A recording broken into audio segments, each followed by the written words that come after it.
ये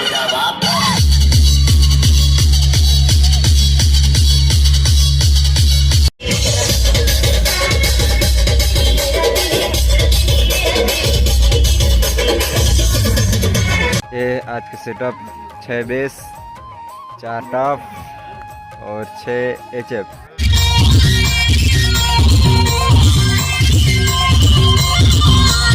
तो इधर लगा थे डीजे सुनहरा सूरजपुर।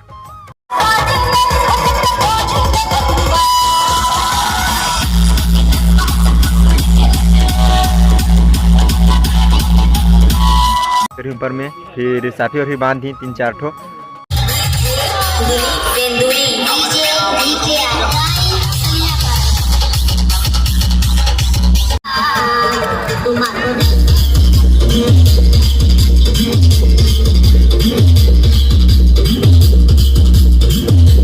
के लइका लबारी नी मारो कमाथो दू पैसा ता मेहनत के खाथो मोर भाका मोर बोली ला सबला सुनाथो। जय जोहार संगवारी हो, तो स्वागत है आप मन के अपन यूट्यूब चैनल राजा अंबिकापुरिया ब्लॉग्स में। तो आज है बारात, आज है तीसरा दिन और आज बारात है और मैं सुबह से बिजी रहे और से वीडियो भी नहीं बन पाते रहे। तो अभी फ्री हुए हैं थोड़ा, तो अभी मैं सोचन वीडियो बना लिया था। तो इधर लगा थे डीजे सुनहरा सूरजपुर और बाकी पूरा तैयारी हो गई इससे, तो जगह लगा थे। और इधर आते भाई गगन। भाई गाइस, तो हमारे भैया को सब्सक्राइब करना ना भूलें। एक गला बैठ गई से, राती बहुत चिल्लात रही गोदरा दिया करके एक गला बैठ गई से। तो आज नाचना है ना भाई गगन? नाचना है भाई, टाइट सेट टाइट से नाचना है ना। तो ठीक है, फिर सीधा ब्लॉग शुरू करा थी। आज सुबह से बहुत ही बिजी रहे, टाइम ही नहीं मिलत रही ब्लॉग स्टार्ट करे बा। और इधर तो अभी पूरा सेटअप हो ही जाते और अभी ट्रस्ट लोड करी ऊपर में, फिर साफी और भी बांध दी 3-4 ठो। और इधर पूरा तैयारी हो गई से, इधर कुर्सी उर्सी बिछाही और पूरा इधर खाना बना बा पूरा लगा थे। और इधर कुर्सी है बैठे बा। तो अभी लाइट लगा थे ऊपर में और रहे, और 4 ठो साथी रहे बीच में, बाकी साइड में 3-3 ठो बार लाइट है। और है अपना डीजे सुनहरा।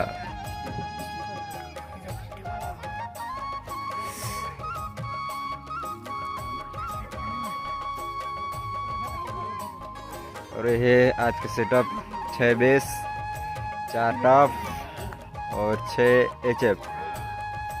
और इधर 6 बार लाइट 4 सारथी के साथ।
और अभी पूरा इधर पूरा डीजे खोला थे, पूरा बंद हो गई से। अभी हुआ थे टाइम 3:30 और अभी पूरा सार्फी खोला थे ऊपर से। और मैं सोचे रहे दूसरा दिन के वीडियो डालूँ लेकिन नहीं डाल पाए, बहुत ही ज़्यादा बिजी रहे। आज रात से ही ब्लॉग चालू करे हों और आज बहुत ही मज़ा आज डीजे ला ऑपरेट करते रहे डीजे नीलेश सरभोका, तो भी यूट्यूब चैनल है और डिस्क्रिप्शन में लिंक रही, तो एक बार चेकआउट कर लेना। बढ़िया गाना बनाते और इधर पूरा सार्फी खोला थे। तो ठीक है, फिर मिलते हैं आप मन से नेक्स्ट वीडियो में। तब तक के लिए जय जोहार छत्तीसगढ़, जय हिंद।